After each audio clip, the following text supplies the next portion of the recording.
Hello everyone.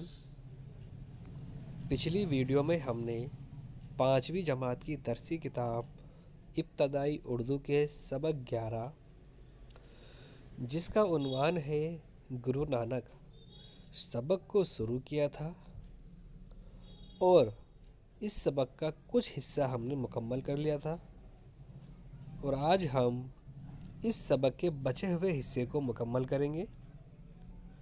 तो चलिए शुरू करते हैं। गुरु नानक के वालिद उनकी तरफ से बहुत फ़िक्रमंद रहते थे, इसलिए गुरु नानक के बहनोई इन्हें अपने साथ कपूरथला ले गए और वहाँ के गवर्नर लोधी खां के दफ्तर में मुलाजमत दिला दी। यहाँ भी उनका दिल काम में नहीं लगा। ये तौर तरीके देखते हुए उनके वालिद ने सोचा कि उनकी शादी कर दी जाए। शायद घरेलवी जिम्मेदारियां पड़ने पर वो इस तरह रुपए खर्च करना बंद कर दे। 2 बच्चे होने के बाद भी वो गरीबों की मदद करते रहे। कौन? गुरु नानक। आखिरकार उन्होंने घर बार छोड़कर फ़कीरी इख्तियार कर ली। ये बात उनके दिल पर नक्श हो गई कि दुनिया और यहाँ की हर्षियत फ़ानी है, उसका पैदा करने वाला ही हमेशा बाकी रहेगा। इसलिए खुदा से मोहब्बत की जाए और उसका कर्ब हासिल किया जाए। उनके वालिद ने उन्हें समझाने के लिए जिस मुसलमान गवैये और वफ़ादार खादिम मर्दाना को भेजा वो भी उनका चेला बन गया।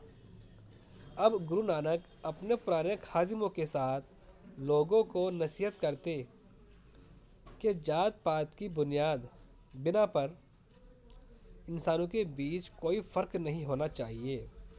गुरु नानक ने इस बात पर जोर दिया था कि उनके मानने वाले मस्तर के रुसवाई यानी लंगर में खाना खाए, जहाँ कोई भी जात पात और मज़हब के भेदभाव के बगैर खा सकता है। उनका कहना था कि इंसानों का आपसी रिश्ता मोहब्बत ही पर कायम है। उन्होंने औरतों को बराबरी के हकूक़ देने की बात कही। जब उनके मानने वाले जमा होते तो औरतें भी उनके साथ होती। रफ्ता रफ्ता यानी कि आहिस्ता आहिस्ता उनकी ये तालीमात एक मज़हब की शक्ल इख्तियार कर गई, जिसके मानने वाले सिख कहलाए। गुरु नानक ने कई मुल्कों का सफ़र किया। आखिर में करतारपुर में आबाद हो गए, जिसे आजकल डेरा नानक साहब कहते हैं। 1538 यानी कि 1538 में उनका इंतकाल हुआ। उनकी तालीमात गुरु ग्रंथ साहिब में जमा है। यही सिखों की मुक़द्दस किताब है। उनका योम पैदाइश गुरु पर्व की शक्ल में धूमधाम से मनाया जाता है। प्यारे बच्चों, आज हमने इस सबक को मुकम्मल कर लिया है और अपनी आने वाली अगली वीडियो में हम इस सबक से इसके कुछ मसीही सवालात को मुकम्मल करेंगे। तो चलिए मिलते हैं अपनी अगली वीडियो में। अल्लाह हाफिज़।